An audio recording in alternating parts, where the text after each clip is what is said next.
Hey everybody, welcome to Slash Bash, where today I am bringing you another Choosing Beggar Reddit video. If you enjoy a daily dose of Reddit stories, hit subscribe and join in on the fun. In our first story, a choosing beggar doesn't want to pay the £10 he owes for some writing. He says if you want the money, sue me. I'm sure this will work out great for him. Let's jump right in. Okay, I admit at some point I was somewhat of a jerk here. However, he got himself into this mess. I am a freelance writer. I set up a contract for £3,000 with this man, produced some of the content, and delivered it. He said he was incredibly happy with it and told me to produce more. I did. Due to the way in which the contract was designed, the earlier work was less than the later work. It was meant to scale up as his site expanded. This is the way I've always done contracts. It works due to the type of businesses I work with.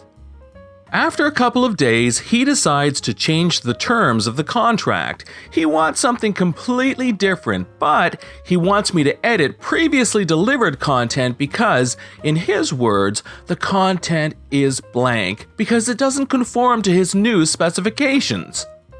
I refuse to do so and say if he pays me for the delivered content so far, we can call the contract quits with no financial penalties.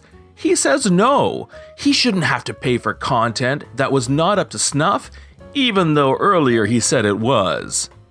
The content I had delivered thus far was worth £300, but based on the contract, this content would be worth £10. I said, "Pay me the £10 and I will break the contract." He said that he did not want to because the content was useless to him. We went back and forth for a few hours and he said, "Sue me for the money." That is precisely what I did. I am not a complete jerk, so I filed a claim with Money Claim Online in England and Wales for £10. It cost me £25 to do, but I hate being stiffed. This meant that he would need to pay me £35. I had every right to file for £3,000, but I did not. He ignored the claim, didn't even dispute it, he ignored mediation. He was then told he had to come to court to deal with the case. He didn't arrive. The judge looked at the contract and awarded me £3,000. I didn't ask for the £3,000, but the judge was pissed as flip at the hoops I had to jump through to get my money. Note, in England and Wales, you are meant to represent yourself at claims this low. You are not supposed to use a lawyer, and if you do, you can't claim fees from the winning party.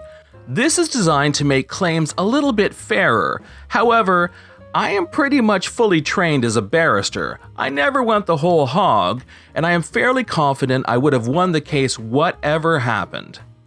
I contacted him with my judgment and said, "Just pay me £10 and we will call it quits." He ignored me. At this point, I have wasted about a year of my life pursuing £10. I was told I was allowed to use bailiffs to collect my £3,000. That is what I did. The bailiffs came and seized his work vehicle, his computers, and demanded money from his bank account. This was all tied to his limited company, and they had the right to do this. I got my £3,000 back, he lost his business, and I am told his home over this fiasco. The whole reason I went through this was not because of the £10, it is because I hate being stiffed. If I didn't teach him a lesson, what is stopping him from stiffing other freelancers later on? Long story short, you pay your debts to freelancers. Story 2 shows us a choosing beggar school that tries to get free massages for all their teachers. Teachers are great, but people still need to make a living. I have a few stories like this, but this is one that still sticks with me. For context, I work professionally as a massage therapist. I am licensed and have been doing massage for 5 years now. I work at a small, local day spa in my hometown and have a rather large following in regards to my clientele base. Every now and again, we'll have other businesses, small or big, that'll contact us and ask us to provide our services for their events or social gatherings.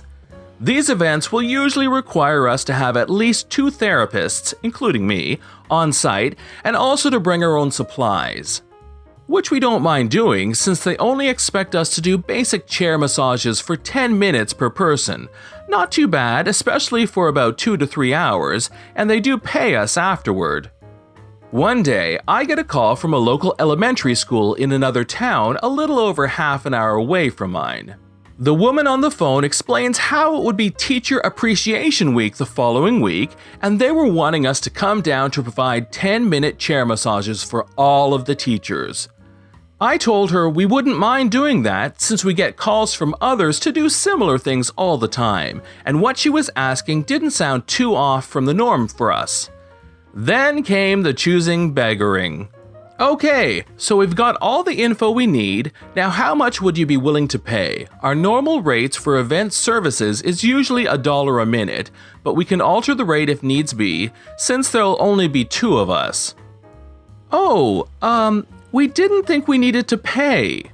Yes, ma'am. We normally have a pay rate set up whenever we get called to participate at events like this. Like I said, it would be $1 a minute, and since there'll be 2 of us there, and the event is 2 hours, that would come up to $240 total. But like I said, we can adjust the price if that's too much. Would $100 be better? Well, the thing is, we were kinda hoping you would do it for free, since it is Teacher Appreciation Week and all. I was fighting with myself to keep a straight face the whole time while I was on the phone, especially after hearing the insane logic of this woman. She seriously wants us to make time out of our schedule away from the shop, drive 30 to 45 minutes to their location, do 2 hours worth of massages for their employees for free. I completely understand that this whole thing was for a good cause, and I totally agree with the premise, especially with all the stuff that's been happening with teachers not getting fair pay for their work. But here's the thing, in our line of work, or at least at our business, we are considered independent contractors, meaning we don't get paid until we get booked with an appointment, and only after that client pays do we get a cut of that pay. We don't get paid hourly like most employees do, we make commission. So if it's a slow day at the shop and no clients come in, no pay for us, it sucks, but that's how it is. If we were to come out to this school and give massages to their employees for no pay, we would be risking potential clients at our business who would actually pay us. Not to mention the fact that we're having to use our own money and gas to get to this event. I simply told her that we couldn't come down there for free. We had to get some sort of compensation, especially since they contacted us about participating in this event. I was polite as I could be, not trying to sound mean or abrasive. She replied by saying, "Let me talk to my supervisor and see what she wants to do," before hanging up. About 10 minutes later, she calls back. "Unfortunately, that's not gonna work for us. We were really hoping you would do this for free. Thank you for your time." And that was the last I heard from them. In story number 3, we have a choosing beggar who wants a really great deal on a generator, but he pushes just a little too far. I guess to start up, I should mention the business I'm in. We are a small business in Florida that maintains generators for large corporations, buildings like airports or hospitals. After Hurricane Irma, there was a rule in place saying that nursing homes and medical care facilities have to have a working generator at all times. This opened an onslaught of the stingiest, rudest, and most bitter customers we've had so far. A lot of these facilities love to cut corners and save a couple of bucks, in ways that may not necessarily be morally acceptable or quite legal. And they don't like that they are now required to pay extra money in order to keep their clients alive and healthy. This is a story of one such guy, whom I will call Chad, or Choosing Beggar for short. Chad had to get his facility's generator fixed after a failed inspection. I think he knew it was broken, he just didn't want to get it fixed until he was told to, and he called us up. He got a hold of my supervisor, and since we are the only 2 people in our department, We tend to put calls on speaker. I was next to him for this part and heard everything. They figured out what generator he had, an outdated piece of stuff that just barely met state standards but was about as old as I am. My supervisor promised to send him the quote via email. He made it up based on our computer's prices and sent it out. Now, my supervisor likes to try to save the customer money where he can, and after checking our manufacturer's website, he figured he'd be able to buy it cheaper on eBay. Something to note, we buy our parts at cost, and even after our markup, we still sell these parts significantly cheaper than retail price. Sometimes we can get older parts cheaper on Amazon or eBay, but this is a fairly rare occurrence. He told me to call the customer to tell him that we'd be able to knock $300 off this price. Hi, this is Larry from a general generator company. Can I speak to Chad? This is him. What do you need? Well, I just wanted to let you know that we were able to find this part for cheaper.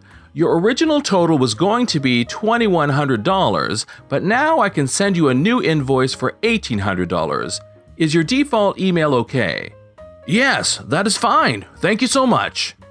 So I remake the invoice for $1,800, send it to him, and wait for him to send it back signed so we can schedule the work. Except he doesn't.